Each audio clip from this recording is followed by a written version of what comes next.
Good evening, ladies and gentlemen. My name is Daniel Isaac, podcast for Liberty. And we've been month after month taking care of all of our grievances. We've been making some headway. I've been bringing you all the news. And this last month, we've been trying to have a little bit of fun. So let's keep the fun going a little bit. Let's take a little bit look at the lighter side of politics. Joe Biden is doing some of his speeches, he's doing well. Others, he's obviously struggling. I feel sorry for him, but some of the guests that he's had have been quite hilarious. But what's not so hilarious is what he's doing to this country.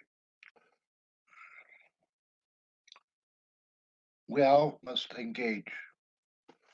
We must engage from the ground up. Engage with your mayor, your city legislature, your county legislature, your state legislature, House and Senate, both, and the federal legislature. Keep If you don't have them already open up some communication with your governor, your mayor, and even the president of the United States. Joe Biden, time and again, he's sitting there saying, "I'm the president for all people," but then he's the president for the blacks and against the whites. He's president for the TGIF or whatever they're calling themselves now, and against everybody else. He's there for all those who are working against God, but he's never for the people that are for God.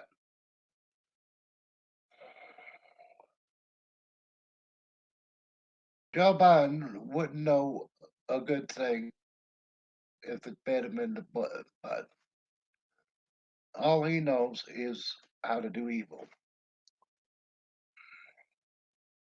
He doesn't even know how to give good things to his son, who's out there trying to steal, kill, and destroy as he goes along.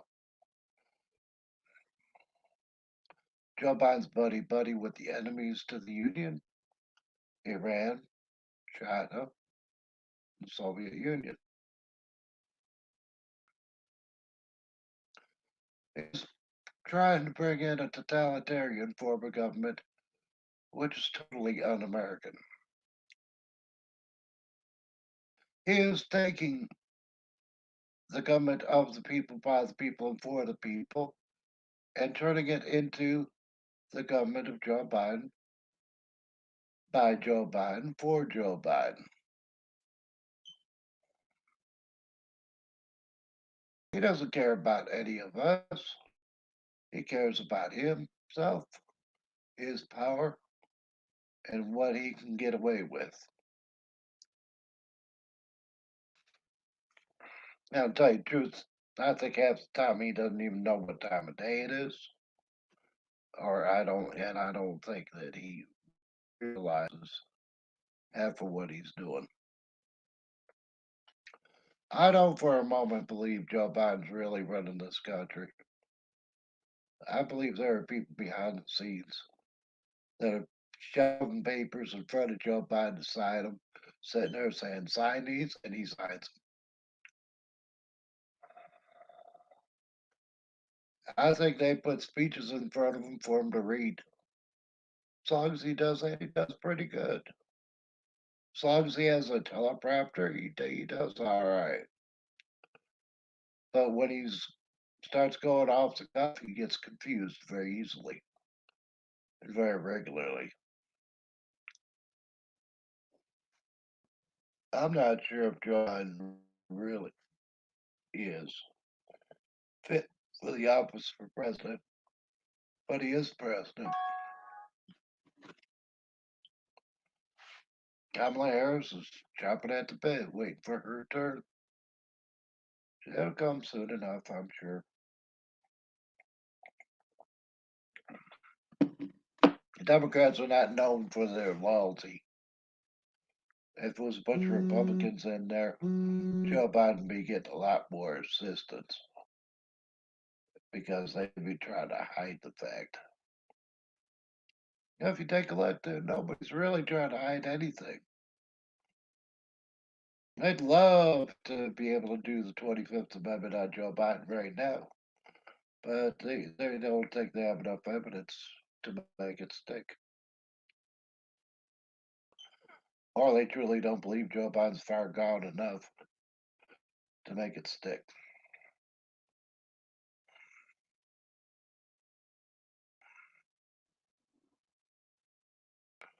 Thing is if Joe Biden can make it through his presidency to 2024, I guess I could be happy with that. I'm not really happy, but nothing I can do about it. But happy is something that I can put my consent behind. And my consent only goes as far as what my speech. Okay, the cancel culture is still out there. I'm still working at trying to cancel the cancel culture. Ladies and gentlemen, let me ask you if you've seen my podcast for the first time, or if it's the first time in a while, drop me a line. If you've seen this podcast pretty regularly, drop me a line and let me know where you're accessing it at. I'm on a number of platforms, including Facebook and YouTube. Uh, I'm on Rumble. Those are just to name a few. And I'm on some other ones that I don't care to mention just yet. No matter where you're accessing me at, drop me a line and let me know where you're accessing me. That way I can tell if I'm being effective, if I'm reaching my audience, and where I'm reaching my audience the best. And if you want to see me on a platform that I'm not on, drop me a line and let me know that too. You know, keep in mind my budget is extremely limited, and now my income has gone down slightly. So I need some support. What I'm going to do is I'm going to create another account and people can give directly to Podcast for Liberty, just like they do with our civics classes. Good news on the civics classes. We're going to start in August. We're going to have it every Friday in the evening at 6 o'clock to 7 o'clock. That seems to be a time that works for most people. After all, they do want to have date night afterward.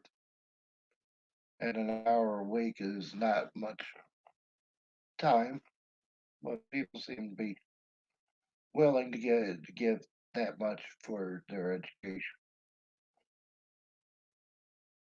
Also, at the Barberville City Park, we're going to have a couple of speakers. The Society for Liberty Prosperity has asked a couple of distinguished guests to speak on Independence Day, to speak of our liberty and our origins, to speak about how God has blessed this country, to speak about where they would like this country to go. And at the end of it, I'm going to give an appeal to join the society and to donate to the society. And we're going to see where that goes. I'm not setting any goals. I'm not holding out any hopes. I would like to see a few people there listening, and I would like them to pay attention and at least learn how to join the society, now to donate to the society. We're in need of badly in need of funding. We've had a couple of donors this last year, a couple of corporate donations have come in. We need some people to step up to the plate and start donating.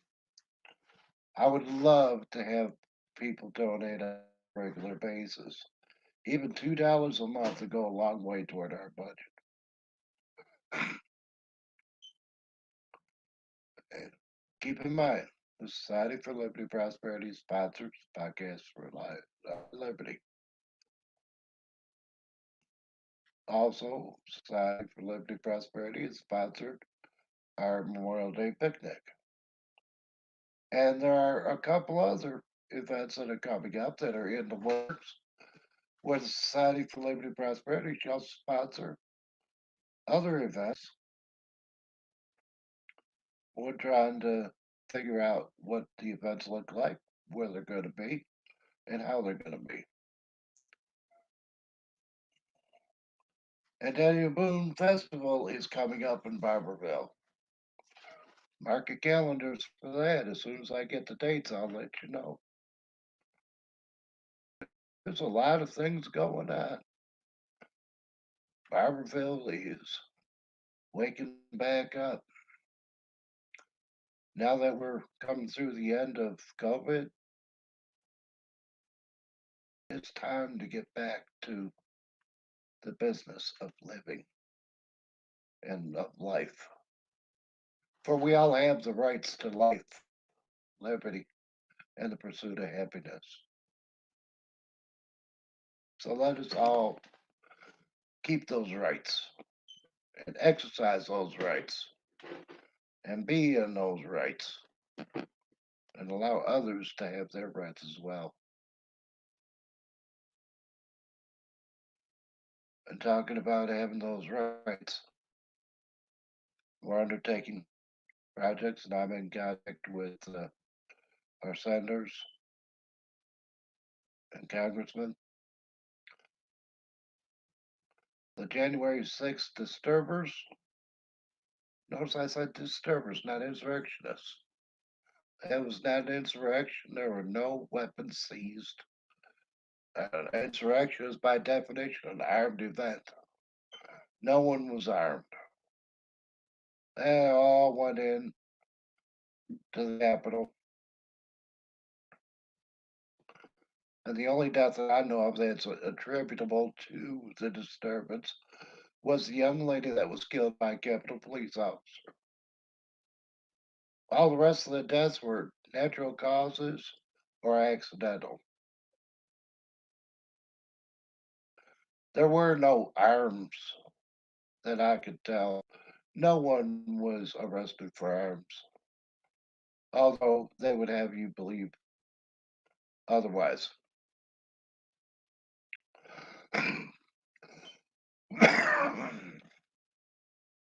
Many of them have been held for months without bail, without bond, and without access to attorneys. This is unacceptable. Unacceptable to me and unacceptable to their families. I declare that they have paid their debt to society already. And if the government wishes to pursue it further,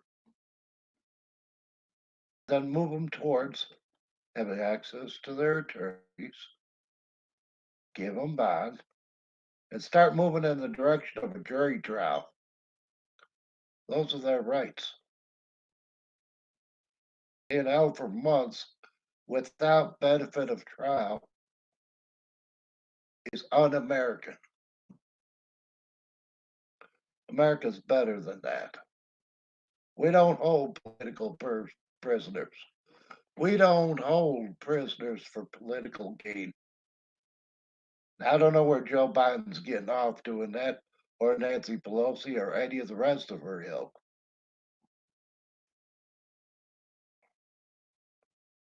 But these people must be released, either with a trial or without a trial, but they must be released. If you can't prove the charges, drop the charges. Let them go home. Don't continue them in jail for month after month after month without even so much as a phone call from their family. And they're being held in solitary confinement, and they're being held. I can only imagine the conditions they're being held in. They're supposed to be in a detention facility.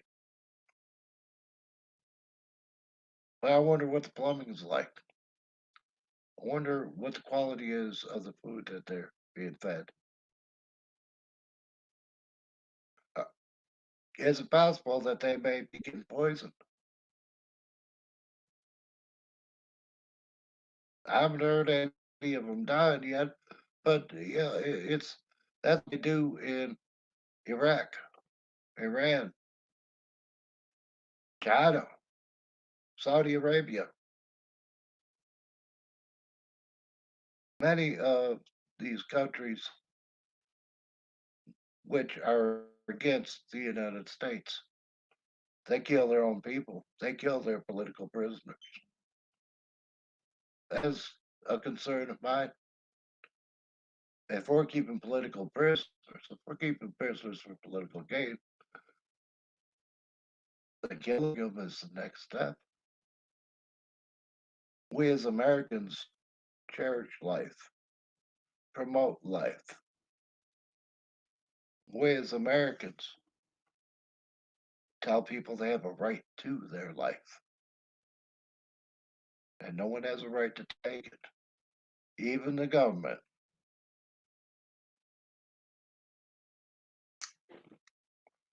So, to the powers that be, whether they be judges, legislators, presidents, or senators,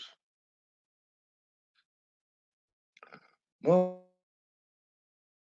on the jailers to release the detainees from January 6th.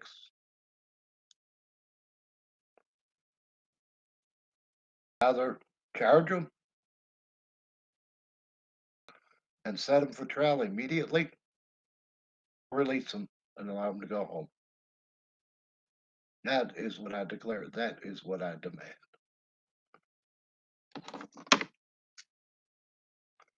I don't know how long I'm going to have to do this, but I'm going to keep up the fight.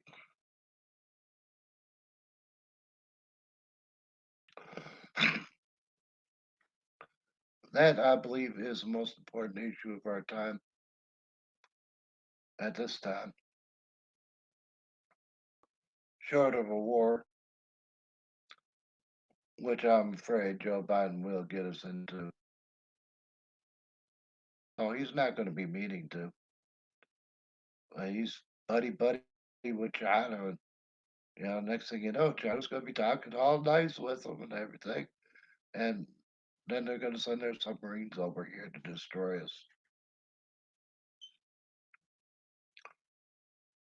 Or Iran send over a couple of nukes, take care of us and Israel. Well, they have sworn to blow Israel off the map. Iran shouldn't be allowed nuclear weapons. By their own admission, they're too free to use them. At least our respect for life demands restraint on such a powerful weapon. But the thing is, once Iran launches against us, we're going to launch against Iran. We're going to obliterate them. Mutual assured destruction. Maybe Iran wants to die.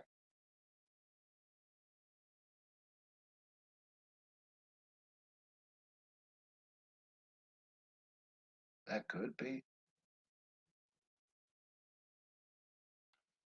And that would be unfortunate for it would make their land uninhabitable for 100 years.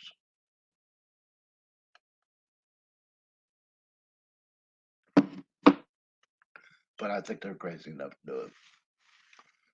According to our standards, anyway. Don't forget that they're a different culture. They don't hold life in as high regard as we do.